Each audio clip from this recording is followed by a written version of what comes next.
Dans ce document à savoir numéro 3, nous allons approximer les vecteurs vitesse-accélération.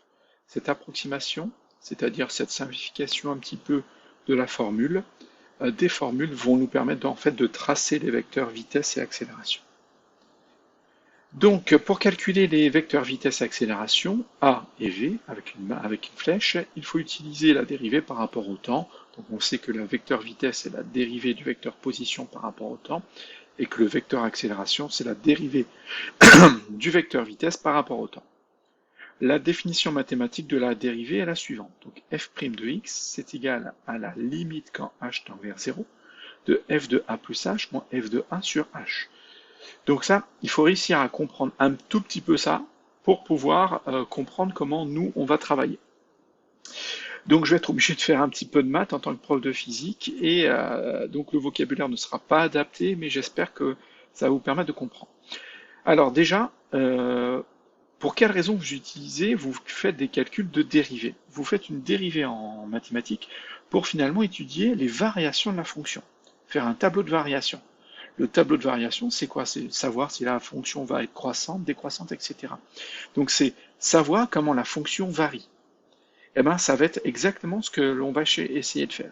Et cette formule-là, c'est simplement savoir si la fonction varie beaucoup, pas beaucoup, varie en augmentant, varie en diminuant.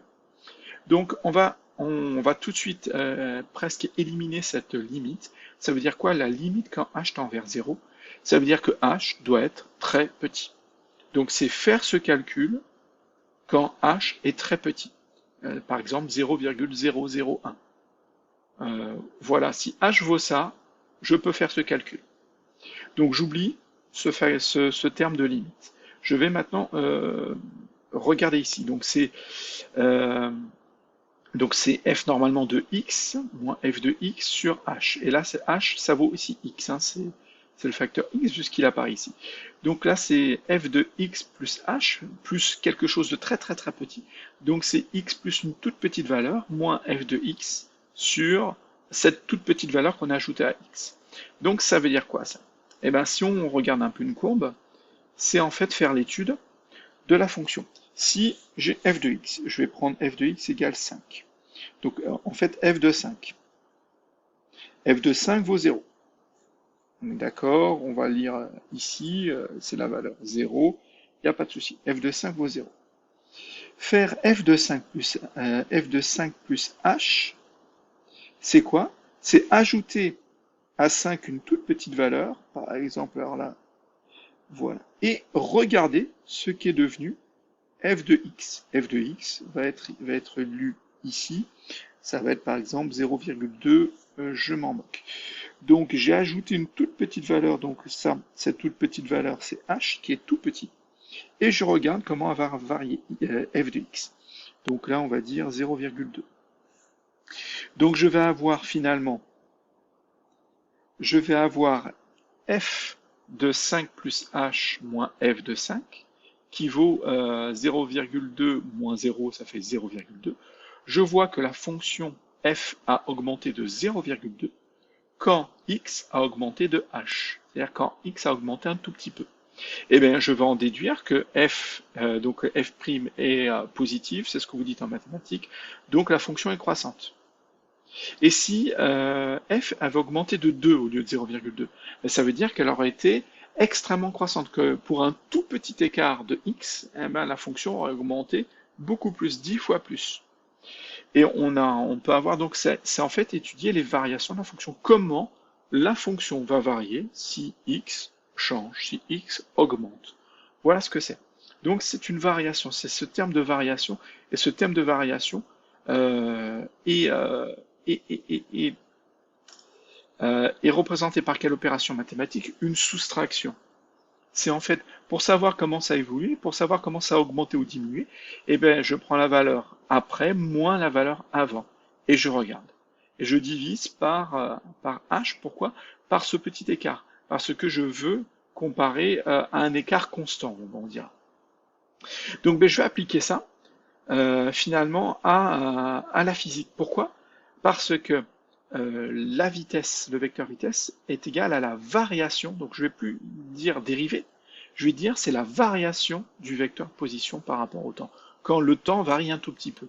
Voilà cette vraie, euh, cette vraie interprétation de cette formule. C'est la vitesse, le vecteur vitesse, et c'est la variation du vecteur position quand on fait varier un tout petit peu le temps. Mais comment il varie? Eh ben, est-ce que c'est logique de parler de variation? Ben oui, la vitesse c'est quoi? C'est une distance parcourue durant un certain laps de temps. Ah ben tiens, on retrouve OM, ça peut être, c'est le vecteur position, donc c'est une distance parcourue sur un certain temps. Ah ben oui. Donc c'est ça. On a bien une bonne définition. Et en plus, ben, si la vitesse est grande, ça veut dire que la distance va augmenter beaucoup durant un petit laps de temps. Donc on va avoir une grande variation de OM dans un petit laps de temps. Et si la vitesse est petite, on aura une petite variation de OM par rapport au temps. Donc voilà, retranscrit, donc là j'ai retranscrit mathématiquement, j'ai repris la même fonction que j'ai retranscrit à V et OM, A et V, A et V. Donc j'ai utilisé la fonction, la définition mathématique de la dérive. Maintenant, je dis la même chose, la limite quand delta t tend vers 0, ça veut dire que delta t doit être petit. Donc finalement, j'ai une condition pour pouvoir utiliser cette relation, parce que vous avez vu que la limite a disparu, c'est delta t doit être petit. C'est ça. Et ben c'est la vitesse sera donc, le vecteur vitesse sera égal à le vecteur position à une certaine valeur plus une petite variation de temps, moins cette valeur, le vecteur position avant les valeurs, c'est-à-dire la variation du vecteur position entre deux instants très proches, divisé par le temps. Donc c'est ça la vitesse. C'est comment va varier la position par rapport au temps. C'est vraiment la définition de la vitesse, c'est bien une distance divisée par une durée. Donc on retrouve vraiment bien ça. Et l'accélération, ça va être quoi? L'accélération, quand j'accélère en voiture, c'est que j'augmente la vitesse. Donc plus l'accélération sera importante, plus la vitesse va varier de façon importante. Donc il y a bien un lien entre la variation de la vitesse et l'accélération. Eh ben, on va retomber sur nos pieds en disant que l'accélération, c'est la variation, le vecteur accélération, c'est la variation du vecteur vitesse quand le temps sera varié un tout petit peu. Et ces deux expressions-là vont nous permettre de tracer les vecteurs vitesse, connaissant les vecteurs position, en traçant ensuite après le vecteur variation de position, je vais pouvoir tracer le vecteur vitesse. Vous allez le revoir. Ça a déjà été vu dans les années précédentes. Et l'accélération, le vecteur accélération, je vais pouvoir le tracer en traçant le vecteur variation de vitesse. Et le vecteur variation de vitesse, vous l'avez aussi vu l'année dernière. Donc vous avez déjà tracé le vecteur variation de vitesse. C'est le vecteur vitesse à i plus 1 moins le vecteur vitesse à i, c'est-à-dire donc le vecteur vitesse à un instant plus 1, donc l'instant d'après, moins le vecteur vitesse à l'instant donné. Et vous avez donc tracé ce vecteur vitesse. Il suffira de le diviser par la durée séparant deux positions et j'aurai la valeur du vecteur accélération. Je pourrai tracer le vecteur accélération par la suite.